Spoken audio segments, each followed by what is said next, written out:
Good morning students. आज हम physiology of flowering का सेकंड पार्ट यानी वर्नलाइजेशन, जिसे हिंदी में कहते हैं बसंतीकरण, के बारे में पढ़ेंगे। मैंने आप लोगों को अपने पहले वाले यूट्यूब वीडियो में बताया था कि फिजियोलॉजी ऑफ फ्लावरिंग के दो पार्ट्स हैं। पहला जो है फोटो पीरियोडिज्म, जिसमें हम जो है दिन की अवधि, कितने घंटे पौधों को प्रकाश मिलेगा, उसके बारे में पढ़ेंगे। सेकंड पार्ट जो आज हम पढ़ रहे हैं उससे कहते हैं वर्नलाइजेशन, जिसके अंदर हम टेम्परेचर के बारे में पढ़ते हैं कि लो टेम्परेचर का पादपों पे, फ्लावरिंग पे क्या अफेक्ट होता है। सबसे पहले हम डेफिनेशन देखेंगे वर्नलाइजेशन की। तो आप देखिए बच्चों, यहाँ लिखा हुआ है, कम तापमान द्वारा पुष्पन को एक्सीलरेट मतलब बढ़ा देना, त्वरित करने की प्रक्रिया को बसंतीकरण कहते हैं। और बसंतीकरण, ये जो शब्द है वर्नलाइजेशन, इसका सबसे पहले प्रयोग जो है टी.डी. लाइसेंको 1928 में किया गया था। अब चौराड ने भी इसके एक डेफिनेशन दी है, और वो जो डेफिनेशन है उस डेफिनेशन के अनुसार जो है स्टूडेंट्स, द्रुत शीतन उपचार मतलब चिलिंग ट्रीटमेंट द्वारा पुष्पन की योग्यता के उपार्जन को बसंतीकरण कहते हैं। तो लो टेम्परेचर ट्रीटमेंट द्वारा हम अर्ली फ्लावरिंग जब करते हैं, उस फिनोमिनन को हम वर्नलाइजेशन कहते हैं। अब साइट ऑफ वर्नलाइजेशन यानी स्थल क्या है, कहाँ से वर्नलाइजेशन शुरू होता है। बसंतीकरण का जो उद्दीपन होता है, स्टिमुलस होता है, वो जो है मेरिस्टम्स द्वारा ग्रहण किया जाता है। तो शॉर्ट में वर्नलाइजेशन के जो है एक तरह से 3 पहलू आवश्यक है। अर्धतम निश्चित समय पर शीत तापक्रम यानी शीत टेम्परेचर, प्ररोशीष अथवा भ्रूण तथा वायवीय श्वसन, ये 3 जो हैं इम्पॉर्टेंट पॉइंट्स हैं जो वर्नलाइजेशन के बारे में हैं। 3 चीज़ें इम्पॉर्टेंट हैं। आप देखिए, शीत तापक्रम, प्ररोशीष यानी मेरिस्टम्स अथवा भ्रूण तथा वायवीय श्वसन, ये रिक्वायरमेंट्स हैं स्टूडेंट्स वर्नलाइजेशन की। अब हम डिस्कस करेंगे कि फोटो पीरियोडिज्म और वर्नलाइजेशन में हम कैसे डिफरेंस कर सकते हैं। बच्चों देखो, यहाँ पर मैंने अंडरलाइन किया है, बसंतीकरण यानी वर्नलाइजेशन पादप को पुष्पन के लिए तैयार करता है, तथा दीप्तकालिता यानी फोटो पीरियोडिज्म इनमें पुष्पीकरण का आरंभन करता है। तो दोनों चीज़ों में आपको डिफरेंस पता चला। जो वर्नलाइजेशन है पुष्पन के लिए तैयार करता है, और फोटो पीरियोडिज्म जो है पुष्पीकरण को आरंभ करता है। ये दोनों प्रवस्थाएं स्टूडेंट्स एक निश्चित क्रम में होती हैं, तथा एक प्रवस्था के पूर्ण होने पर ही दूसरी प्रवस्था शुरू होती है। प्रत्येक प्रवस्था के लिए उपयुक्त तापमान, आर्द्रता अति आवश्यक है। दूसरा जो है, अब हम पढ़ेंगे मैकेनिज्म क्या है। तो मैकेनिज्म वर्नलाइजेशन का, ये शॉर्ट नोट बच्चों आ जाता है एग्ज़ाम में, या कितनी बार लॉन्ग क्वेश्चन भी आ जाता है। तो इसमें जो है 2 सिद्धांत आपको यहाँ आपको लिखे हुए दिखाई दे रहे हैं। तो 2 सिद्धांत हैं मैकेनिज्म ऑफ वर्नलाइजेशन को एक्सप्लेन करने के लिए, या इसकी क्रियाविधि क्या है। पहला जो है थ्योरी ऑफ फेजिक डेवलपमेंट। आप लोग देखिए, फर्स्ट थ्योरी यहाँ पे जो है थ्योरी ऑफ फेजिक डेवलपमेंट, ये मत लाइसेंको ने 1934 में दिया था। और इस सिद्धांत के अनुसार वृद्धि, आप ध्यान रखिए, वृद्धि क्या है, आकार में बढ़ोतरी।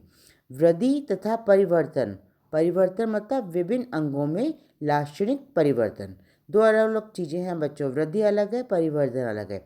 तो इस सिद्धांत के अनुसार वृद्धि तथा परिवर्तन अलग अलग प्रक्रियाएं हैं। ठीक। नेक्स्ट पॉइंट है, एक पादप का समग्र परिवर्तन कई श्रृंखलाबद्ध प्रवस्थाओं में पूर्ण होता है।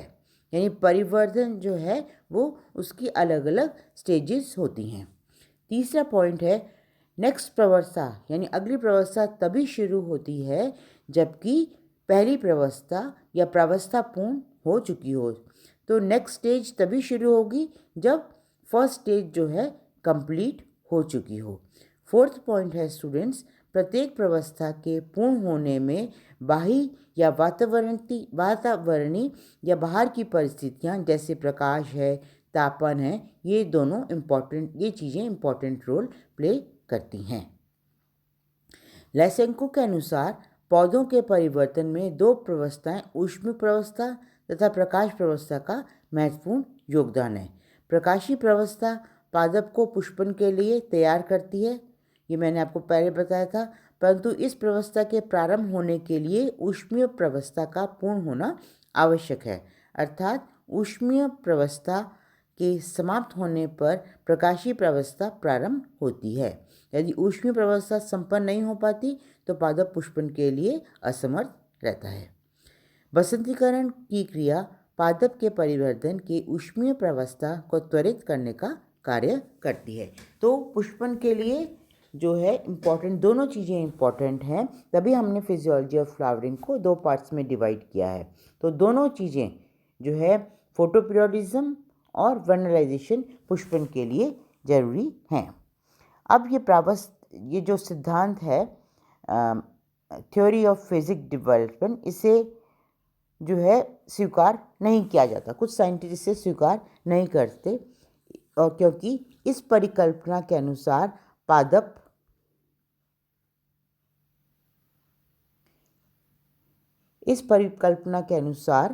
पादप की विभिन्न प्रावस्थाओं के दौरान अर्जित प्रभाव अनुत्क्रमणीय होता है, परंतु लगभग सभी मामलों में बसंतीकरण प्रभाव को उच्च तापक्रम द्वारा आवासीय श्वसन की अवस्था में विबसंतीकरण किया जा सकता है।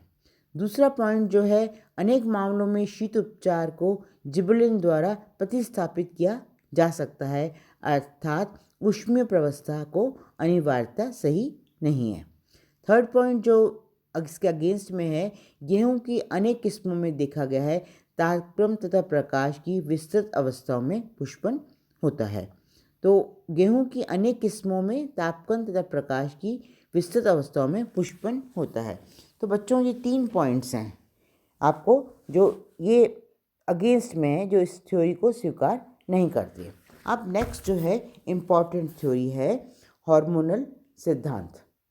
तो ये जो हार्मोनल सिद्धांत है यानी हार्मोनल थ्योरी है, ये परविस ने दी थी, और इस थ्योरी के अनुसार ये सुझाव दिया कि शीतन उपचार के पुष्पन के लिए आवश्यक हार्मोन, यानी हार्मोन कौन सा आवश्यक हार्मोन के पूर्ववर्ती पदार्थ को कहते हैं प्रिकर्सर सब्स्टेशन होता है। यानी शीत उपचार के पुष्पन के लिए पहले इम्पॉर्टेंट प्रिकर्सर का सिंथेसिस होता है, और ये प्रिकर्सर प्रदेश प्ररोह शीश पर स्थानांतरित होकर एक मध्यवर्ती पदार्थ में स्थानांतरित हो जाता है। प्ररोह शीश पर मध्यवर्ती पदार्थ अनुकूल प्रदीप्ति काल प्राप्त करने पर पुष्पन प्रेरित करता है। अब मेल्चर ने काफ़ी प्रयोग किए। उन्होंने अपने प्रयोगों में पाया कि ये जो पदार्थ है, इस पदार्थ का संचलन होता है। उन्होंने क्या किया, शीत उपचारित हेनबेन पादप को अनुपचारित पादप से ग्राफ्टिंग करने पर पाया कि शीत उपचार प्रभाव अनुपचारित पादप में संचारित हो जाता है। इससे ये निष्कर्ष निकलता है कि शीत उपचार से पदार्थ प्रकृति के यौगिक का निर्माण होता है, यानी वर्नलाइजेशन से जो है यौगिक का निर्माण होता है। मेल्चर ने इस पदार्थ का नाम वर्नलिन बताया। इस वर्नलिन जो कंपाउंड है, यौगिक है, इसको आप ध्यान में रखिएगा। तो ये जो प्रिकर्सर है, इसका नाम जो है वर्नलिन बताया, और ये जो वर्नलिन है ये उद्दीपन पुष्प प्रेरित उद्दीपन फ्लोरिजन के सहयोग से कार्य करता है। जो वर्नलिन है ये जो है फोटोपीरियोडिज्म में आपको बताया था, फ्लोरिजन एक सब्सटेंस बताया था मैंने, तो वर्नलिन और जो है फ्लोरिजन दोनों एक साथ कार्य करते हैं। वर्नलिन तथा फ्लोरिजन के पुष्पन से संबंध में आपने ये निम्नलिखित आप ये डायग्राम देख रहे हो, तो इसमें आप समझिए ये डायग्राम वर्नलिन तथा फ्लोरिजन का पुष्पन में जो है क्या योगदान होता है इसके बारे में एक्सप्लेन आपको कर रहा है। ये तो हुआ बच्चों आपकी थ्योरीज। जो फर्स्ट थ्योरी मैंने आपको बताई जो है मैकेनिज्म के अंडर में की थ्योरी ऑफ फेजिक डेवलपमेंट, और सेकंड थ्योरी बताई जो हार्मोनल थ्योरी है, जिससे इसके अनुसार कि प्रिकर्सर का निर्माण होता है, और ये प्रिकर्सर जो है ये कहलाता है वर्नलिन, और वर्नलिन जो है ये फ्लोरिजन के साथ कार्य करता है और पुष्पन जो है वो पादपों में होता है। अब स्टूडेंट्स कितनी बार आ जाता है एग्ज़ाम में इम्पॉर्टेंस ऑफ वर्नलाइजेशन, क्योंकि वर्नलाइजेशन का क्या महत्व है, या जब शॉर्ट नोट आता है तो आप इसको आप लिख सकते हो कि वर्नलाइजेशन की क्या इम्पोर्टेंस है, यानी इसका महत्व क्या है। आप यहाँ 3 पॉइंट्स लिखे हुए हैं, आप लोग देखिए। बसंतीकरण द्वारा द्विवर्षीय पादपों को यानी बाइनियल्स पादपों की कायिक प्रवस्था को कम करके इनमें शीघ्र पुष्पन कराया जा सकता है। तो आपको मालूम है कि 2 वर्षीय पौधे जो है 2 वर्षों में एक बार फ्लावरिंग इनमें होती है। तो बसंतीकरण जब ट्रीटमेंट इनको दिया जाएगा, अगर इनको मिल जाता है प्रॉपर, तो इनमें शीघ्र पुष्पन हो जाता है, यानी less than 2 years. Second point जो है, बसंतीकरण द्वारा पौधों में कोल्ड रेजिस्टेंस यानी शीत प्रतिरोधी क्षमता को बढ़ाया जा सकता है। थर्ड पॉइंट है, शरदकालीन जातियों के अंकुरित बीजों का बसंतीकरण के बाद अधिक ठंड वाले क्षेत्रों में बसंत या ग्रीष्म ऋतु में उगाया जा सकता है। तो स्टूडेंट्स ये तो हुआ आपके महत्व। तो ये मैकेनिज्म आपको मैंने बता दिया, साइट ऑफ वर्नलाइजेशन क्या है वो यहाँ एक्सप्लेन कर दिया, और लास्ट पॉइंट जो है इम्पोर्टेंस ऑफ वर्नलाइजेशन। तो स्टूडेंट्स फोटोपीरियोडिज्म और वर्नलाइजेशन दोनों ही इम्पॉर्टेंट टॉपिक्स हैं। एज अ शॉर्ट नोट भी आ सकते हैं और एज अ लॉन्ग क्वेश्चन भी आ सकते हैं। तो इनकी जो क्रिया विधि है यानी मैकेनिज्म है, आप इसको ज़रूर पढ़िएगा। और आप लोगों से रिक्वेस्ट है, आप लोग चैनल को सब्सक्राइब नहीं करते हो बच्चों, तो आपको चैनल को सब्सक्राइब करना इसको ज़रूरी है ना। आप लोग सब इस चैनल को सब्सक्राइब कीजिए ताकि आने वाले नोटिफिकेशन आपको मिल सके। Thank you.